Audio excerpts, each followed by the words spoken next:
Morning, sunshine, evening moonlight, wherever you're at. This is Charlie. Pens in hand, questions deep, ain't life grand. Dating is hard, universally hard. But you know what makes it even trickier? Trying to figure out if you're actually dating. In the US, it's all about swiping, sliding into DMs, and surviving the dreaded "what are we" conversation. In France, they skip the label entirely. There's not even a word for dating in its glory. You're either sharing a bottle of wine and some meaningful eye contact, or you're just existing together, and boom, suddenly you're making out. But yeah, now what? Who are you again? In the chaos, peace we'll find. Unravel thoughts like old. Today, we're breaking into the wonderful world of dating across cultures. Feel alive, consciousness to revive. Nobody cares about the chicken lives. We're talking apps, traditions, and how the same quest for love can lead to completely different and hilarious outcomes depending on where you are. Like how in South Korea, couples celebrate their 100-day anniversary like it's a national holiday, while in Sweden, they're so commitment phobic they invented sambo, basically living together forever without actually getting married. Find new ways till we die. And stick around because we're throwing shade at dating apps. Did you know the average Gen Z user spends about 10 hours a week swiping? That's like watching the entire Lord of the Rings trilogy, but instead of getting an epic adventure, you get ghosted. Plus, we're spilling some tea on matchmaking aunties, who, by the way, are now going digital in India with AI-powered matchmaking apps, and giving you a survival guide for international romance.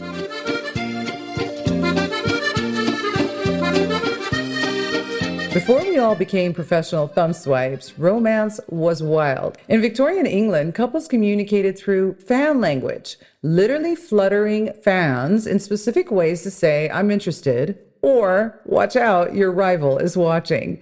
It kind of makes our emoji flirting seem pretty pathetic. But at least we're not in medieval Russia, where they had a tradition called smotrini, basically a pre-marriage inspection where the bride's family would check if the groom would walk straight. And it wasn't about his posture, it was actually checking if he was drunk.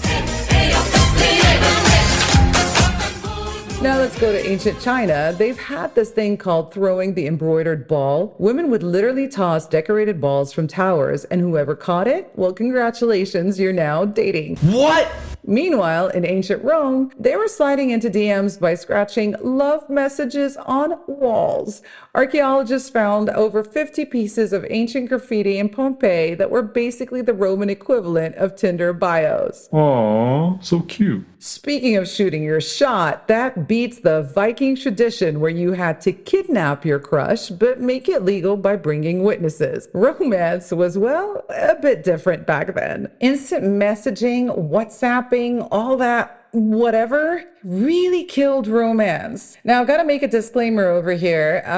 Through my research, I've had to learn a lot of words, and there are a lot of words that are very foreign to me, and as much as I'm loving this learning experience, don't judge me. More importantly, I so sincerely apologize if I slaughtered your words.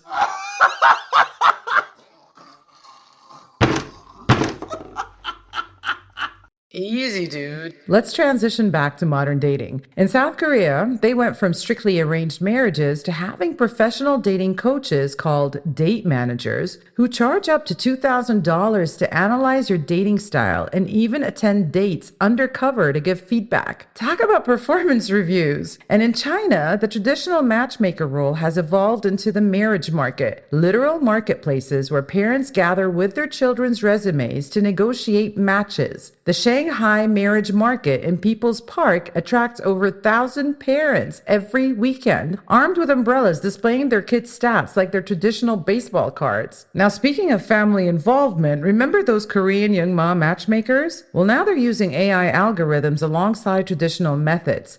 They'll still check your zodiac compatibility, but they'll also analyze your digital footprint and social media presence. So it's kind of like having your aunt set you up, but your aunt is now Mark Zuckerberg. Woo-hoo!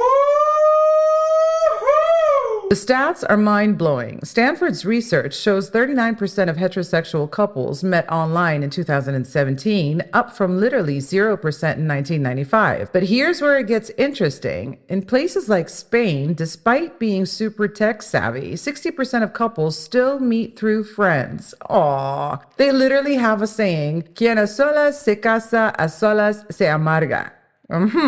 Marry alone, regret alone. Meanwhile, in Brazil, dating apps are used more for finding friends rather than romantic partners. Their most popular dating app, Par Perfecto, has a friendship-only option that 40% of users actually choose. Japan's taking it to another level with their herbivore men phenomenon, where about 60% of young men identify as not interested in dating. Their virtual dating sim industry is worth over $6 billion annually. The most popular virtual boyfriend app, Love Plus, has users who literally take their virtual partners on real-world vacation trips. Some hotels in Japan even offer special packages for people traveling with their virtual partners. Long-distance relationships, anyone? India's transformation is fascinating. They've gone from traditional arranged marriages to what they call arranged dating. Shaadi.com, that's SHAADI.com for anyone that needs to know, has 30 million users, which include both parents and kids. But check this out. They've introduced a feature called Shaadi Live, where potential matches can have virtual dates chaperoned by their parents. It's kind of like The Bachelor meets Sunday family dinner. But the weirdness is, despite all this technology and choice, we're actually dating less. Global studies show millennials have fewer sexual partners than previous generations. In the US, 51% of young adults don't have a steady partner, the highest number since they started tracking this in 1986. In China, they're so worried about people not dating that some cities are organizing government-sponsored speed dating events. Maybe it's because we're all suffering from what psychologists call choice paralysis. When you have too many options, you end up choosing none. Research shows the average dating app users spend 77 minutes a day swiping, but only goes on 2 actual dates per month. Though maybe it's not so bad. I mean, when your great-grandparents got together, they probably had 5 potential partners to choose from in their village? Now we're swiping through hundreds of options while watching Netflix in our pajamas. And hey, at least we've moved past the Victorian era where showing your ankle was considered third base. Woo! So let's fly over to some fascinating dating scenes we haven't explored yet. First stop, Russia. Dating has gone from traditional matchmaking to what they call speed dating roulette. Get this, in Moscow, they've got underground metro dating events where you have 3 stops to chat before switching partners. Talk about love on the fast track. And studies show 70% of Russian couples still meet offline, usually through friends, because there's this cultural belief that online dating is for desperate people. The irony, Russia's biggest dating app, Mamba, has 40 million users, so someone's not being totally honest here. And what about British dating, which is kind of like trying to navigate a maze blindfolded while holding a pint of warm piss-pot beer and apologizing for bumping into walls.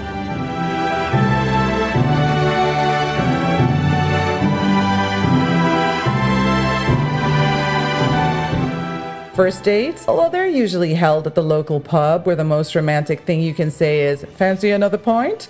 Emotions? Well, best keep those in check, old chap. Expressing feelings might cause a national crisis over there, so instead, you'll find your date teasing you about your terrible taste in music or commenting on your dog's outfit. Because, that's how love works, right? Texting afterward is a nightmare of overthinking. One kiss too many, and you've accidentally sent the wrong message. But despite the awkwardness, the British somehow stumble into relationships like a happy accident, relying on dry humor, overanalyzing emojis, and a lot of casual banter to figure out if they're dating or just 2 mates having an accidental rendezvous. Classic British romance, awkward, subtle, but somehow charming. And let's zip over to Argentina, where dating is basically a telenovela come to life. They've got this thing called teteo, which is basically making out in public like it's an Olympic sport. But the twist? Despite being super passionate in public, Argentinians typically won't introduce you to their family until they're absolutely serious. We're talking years of dating. The average time for meeting the parents, that's around 1.5 years. Now, speaking of commitment phobes, let's talk about Germany.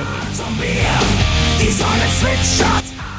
They've got this amazing concept called, all right, watch this, Lebensabschnittpartner. Lebensabschnittpartner. Literally a life phase partner. It's like saying, hey, you're perfect for this chapter of my life, but let's not get ahead of ourselves. Their dating apps reflect this too. The most popular German dating app, Lovo, has a feature called Icebreaker, where messages disappear if you haven't answered within 24 hours. Now talk about German efficiency. Zip over to West Africa. In Nigeria, they're revolutionizing traditional courtship with what they call modern introduction. Dating apps there have a unique feature where you can include your family's approval rating on your profile. And get this, the fastest growing dating app in Nigeria, Truly African, has a built-in feature for virtual family meetings. Because why wait for the awkward family dinner when you can get ghosted by the whole clan at once?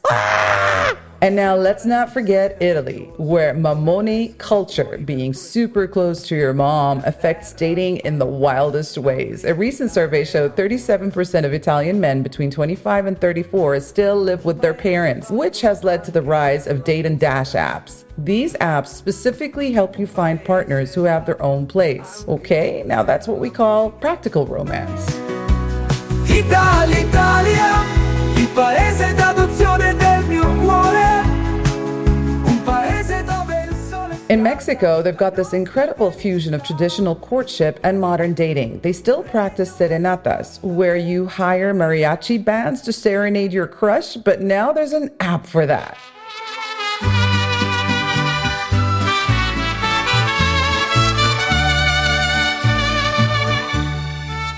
You can literally order a digital serenata through dating apps. The most popular one, Metri, lets you send customized mariachi videos to your matches. It's like TikTok meets Romeo and Juliet. Australia's dating scene is fascinating because it's basically anti-dating. They have this concept called catching up, which is dating without calling it dating. Studies show 60% of Aussies have never been on what Americans would call a proper date. You just hang out repeatedly until you're suddenly in a relationship. Their most popular dating app, RSVP, even avoids using the word date. Instead, they call them meetups.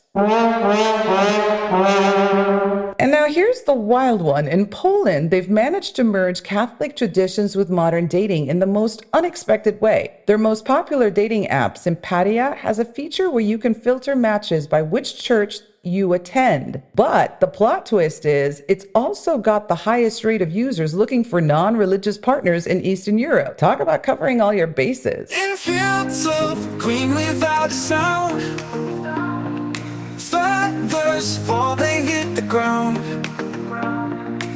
Despite all these cultural differences, relationship experts have found that across all these countries, the average person spends 6.5 hours a week on dating apps, but only 1.5 hours on actual dates. We're literally spending more time shopping for love than trying it on. Through the rain. Are they running to or running from the cosmic dance? It has begun.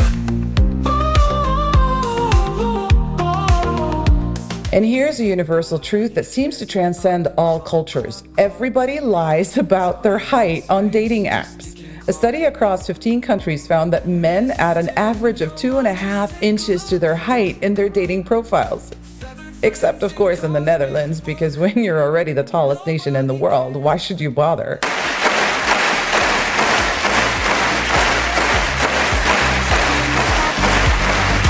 Mist in your mind, just take a look. Feathered friends in cosmic book. Okay, hang on. Let me share a little bit about the breakup, let me crack you up culture. In Indonesia, there's something called the unfriend parties or hapus mantan parties, literally meaning deleting your ex. Friends gather to watch you ceremonially delete your ex from all social media, then celebrate with food and music. Some even hire professional photographers to document the digital cleanse, because if you're going to get over someone, might as well make it Instagram worthy, right? In Denmark, they've got this brilliant concept called Skilsmissefest, divorce parties that are as elaborate as weddings. But the twist is, it's considered bad luck not to invite your ex. Huh? These parties often include ring-tossing ceremonies where divorcees throw their wedding rings into the nearest body of water. Now, of course, environmental concerns have led to a modern adaptation, so now they melt the rings into new jewelry. Now that's recycling your relationship. Over in the Philippines, breakup culture has gone entrepreneurial. They've got professional Hugo writers, people you can hire to write the perfect breakup message. These messages are so poetic and dramatic that some have gone viral and been turned into pop songs. There's even a dating app called Pasa, meaning false hope, that helps you craft the perfect goodbye text based on how long you dated. Savage? Maybe. Efficient? Definitely. Thai breakup culture takes it to another level with relationship release ceremonies. Buddhist temples offer services where you can officially end your karma with an ex through meditation and ritual. Some modern temples have even started offering digital cleansing services where monks will help you mindfully delete your ex's photo while chanting. And now here's my favorite. In Argentina, they don't just burn their ex's stuff, they have funeral del amor. Love funeral. Friends dress in black, you write a eulogy for your dead relationship, and then collectively burn mementos while drinking wine. Some people even hire actual funeral directors to make it extra official, because nothing says I'm over you like a notarized death certificate for your love life.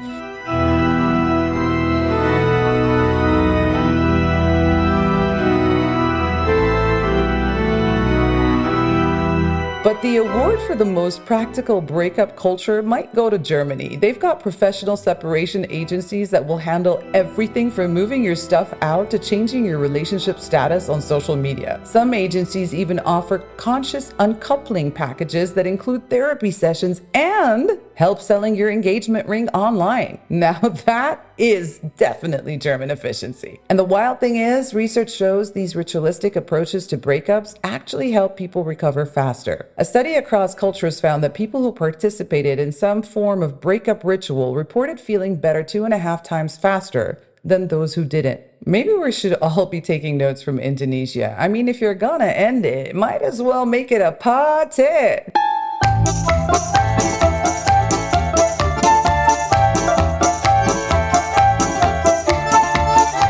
Now let's go back and take a sneak preview about the wild journeys from first dates to I do cultures, because oh boy, does it get interesting. In Iceland, they've basically reverse engineered the whole dating to marriage pipeline. Get this, their most common relationship trajectory is hook up, have a kid, move in together, and then maybe get married. Like years later. About 67% of Icelandic children are born to unwed parents, and nobody bats an eye. They've got this saying, marriage is dessert, not the main course. Nani? Flip over to Singapore and you'll find the government playing matchmaker like it's their job, because it literally is. They've got the social development network that organizes dating events, gives out dating vouchers, and even offers tax incentives for getting married before 35. Talk about pressure. But here's the plot twist. Despite all this encouragement, Singaporeans are getting married later than ever, with the average age for first marriage now at 30.4 for women and 32.1 for men. And in Venezuela, they've got this fascinating concept called prueba, testing period. Couples literally sign temporary marriage contracts, usually for 2 to 3 years, before deciding on forever. It's like a relationship trial run with legal benefits. And get this, studies show these marriages actually have a lower divorce rate than traditional ones. Maybe they're onto something. And now let's fly over to the other side. Let's get to Morocco, where they've got this mix of traditional and modern approaches. There's still arranged marriage, but now it's got a modern twist called salon mariage. Families host these elaborate parties that are basically live action dating apps. Young people meet in a supervised setting, but they've all been pre-screened for compatibility. It's kind of like the bachelor meets your aunt's dinner party. And the stats are wild. In countries like the Netherlands, the average person has 12 relationships before marriage, while in places like Pakistan, that number is closer to 1 or 2. Research shows that regardless of how many relationships people have before marriage, the length of time couples date before getting married is actually getting longer worldwide. And speaking of timing, in urban China, they're dealing with what they call leftover women, women over 27 who aren't married. but simultaneously have naked marriages becoming trendy. This is where couples getting married with zero assets, no house, no car, and just love exists. Aw, so cute. Basically a middle finger to materialism. There's a Chinese dating show that was called If You Are the One. They even had to change its famous slogan from I'd rather cry in a BMW than laugh on a bicycle because it just was too materialistic. In Turkey, they've got this amazing tradition called görücülük, basically family supervised dating. But modern Turkish couples have hacked it. They'll meet on dating apps, but pretend they met through family connections. Dating apps there have a feature to help you create a believable how we met story. Talk about innovation. What? And let's not forget Denmark, where they've got parforhold, committed relationships that are treated exactly like marriages, just without the paperwork. These couples buy houses together, have kids together, even take each other's last names, but never officially tie the knot. The Danish government even recognizes these partnerships for tax purposes. The average time people spend deciding if someone is the one is surprisingly similar. Research shows that in countries with higher gender equality, people actually take longer to get married. Finland, Norway, and Sweden have some of the highest ages for first marriage, but also some of the longest lasting relationships. Maybe when you don't need to get married, you kind of make better choices about when you do.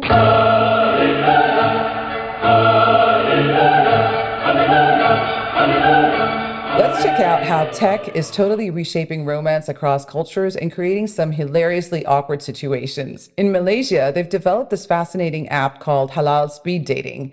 Imagine Tinder, but with a chaperone feature. You can literally invite your parents to virtually supervise your chat. The app even has an AI that filters out inappropriate flirting. Somehow, it's got over 300,000 users. And get this, in Saudi Arabia, where dating traditions are super conservative, they've got these underground Snapchat matchmakers called khutbas. They run private stories where they showcase potential matches like a digital marriage catalog. It's basically TikTok meets arranged marriage, and it's become so popular that the government's trying to regulate it. Over in Estonia, which is basically living in 3024 with their digital everything, they've created DNA dating. Their most popular dating app, Poyal, lets you upload your genetic information to find matches with compatible immune systems. Scientists say this could lead to healthier offspring. But honestly, how do they break up? Sorry, our DNA doesn't match.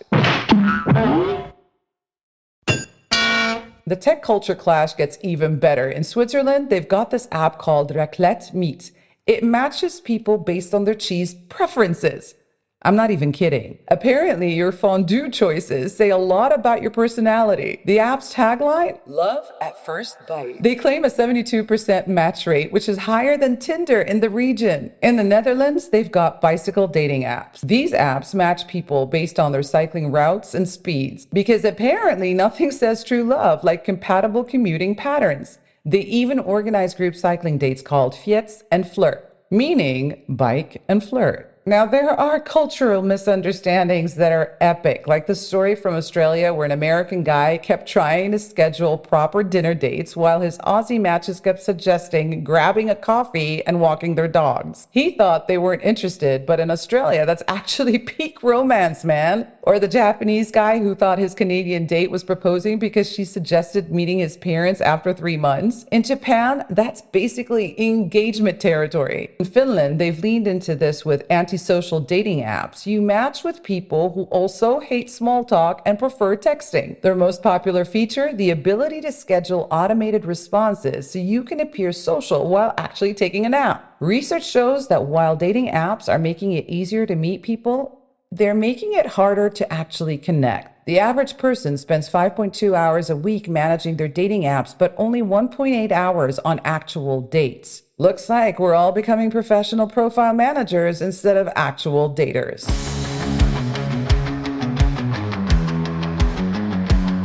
In a world where the mind spins free, chickens cluck, but who can see? And so here's the golden nugget for today. No matter where you're from, dating isn't just about finding someone. It's about discovering pieces of yourself in the process. Every awkward first date, every bad swipe, every misunderstanding, well, it's all part of learning who you are and what you want. Love, in all its forms, is one of the few things that transcends borders, language, and even time. The way we approach it might be different, sometimes awkward, sometimes poetic, and sometimes downright strange, but the need for connection, well, that's universal. The core of why we're here. Humor cuts away the fear. Elevate your heart, your mind. In the chaos, peace we'll find. Whether you're at a Starbucks in Dubai, a samba club in Brazil, or quietly sharing noodles in Japan, it's all about that human desire to be seen, understood, and hopefully loved for who you are. And maybe that's why dating is so messy, because love isn't about perfect matches or flawless timing. It's about navigating the imperfections and still choosing to show up. So, if you're out there dating or even just thinking about it, remember this. Love isn't something you find, it is something you build. It doesn't have to look like anyone else's version, it just has to feel right for you. And hey, if you're not in the mood for love right now, that's okay too. Sometimes the best relationship you can have is the one you build with yourself. Because at the end of the day, no app, no tradition, no swipe can ever define your worth. Love is universal, but how you experience it, well, that's entirely yours. And as the French say, l'amour est la poésie des sens. Love is the poetry of the senses. Whether it's messy or magical, fleeting or forever, it's a reminder of our shared humanity, trying, failing, and hoping for something real. In fields of green without a sound. Feathers fall, they hit the ground. So here's to love, messy, imperfect, beautiful, and undeniably ours. And with that, I'll leave you with this. Whatever love looks like in your corner of the world, may it always remind you that the journey is just as meaningful as the destination. Amen to that. And until next time, guys, keep swiping or don't, and keep being unapologetically you. Running to or running from the And cosmic before you go, do me a tiny favor, depending on your platform, either hit follow or subscribe, leave a comment or email me, download the episode, or drop a stars review. What you say or do truly matters to me deeply. Your support is the fuel for the circus train, and I promise to keep improving. I'm on a mission to prove that even if you think you're nobody or not competing for attention, you can still be someone for somebody. Take care, stay curious, and remember, nobody cares about the chickens, but there's always someone out there, swiping or not, that definitely cares about you. Mom, somebody just followed me. misting your mind. This show is sponsored by LookChaos.co, www.lechaos.co. Genderless, sustainable, trendy lifestyle. First they scratch their heads, thinking while they're in their beds.